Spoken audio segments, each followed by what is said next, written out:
બનાસકાંઠામાં જીવલેણ હુમલામાં યુવકનું મોત નીપજ્યું હતું। પાલનપુરમાં યુવક પર સામાન્ય બાબતને લઈને હુમલો કરાયો હતો। સારવાર દરમિયાન મોત નીપજ્યું હતું। મોત થતાં પરિવારજનોએ લાશને સ્વીકાર કરવાનો ઇનકાર કર્યો હતો। બનાસકાંઠાના પાલનપુરના અસ્માપુરાના યુવકનું મોત થતાં સિવિલમાં હોબાળો મચાવ્યો હતો। 21 ઓક્ટોબરના રોજ મૃતક જીગર વાઘેલા પર સામાન્ય બાબતને લઈને તેના ઉપર લોખંડની પાઇપથી હુમલો કરાયો હતો। ત્યારબાદ ઇજાગ્રસ્ત યુવકને સારવાર અર્થે હોસ્પિટલ ખસેડાયો હતો, જ્યાં તેનું સારવાર દરમિયાન મોત નીપજ્યું હતું। મોત બાદ પરિવારજનોએ લાશને સ્વીકારવાનો ઇનકાર કર્યો હતો।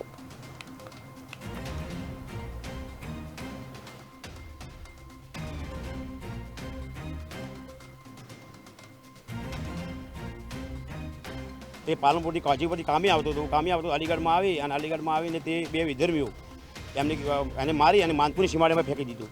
માનપુરના સીમાડામાં ફેંકી દીધો અને પછી તેને અમે 108 દ્વારા સિવિલમાં લાવ્યો। સિવિલમાં એડમિટ કર્યો। 3 દિવસે એને ફોન આવ્યા પછી એને અમને એમ કીધું કે મને અમને આ અલીગઢમાં મુસલમાને અમને મારેલો છે। પછી તેને અમે પોલીસ સ્ટેશનની ફરિયાદ આપી। ફરિયાદ આપી 24 તારીખે આવી। ફરિયાદ આપ્યા પછી આટલા દિવસથી આ માર ખાવાથી મરી ગયો। અજન પોલીસે કોઈ એક્શન લીધી નથી। હાલ મરી ગયો પીએમમાં છે અને અમારે તાત્કાલિક એનો ન્યાય જોઈએ। અમારે 21/10/2024ના રોજ મને માર મારવામાં આવેલો હતો અલીગઢ ગામે જાવેદ ઉમરભાઈ મોમન। એના પછી બી 21 તારીખે ભાઈને દાખલ કરી સિવિલમાં।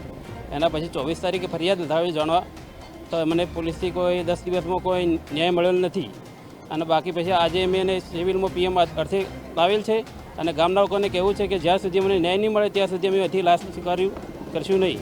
એ પાલનપુર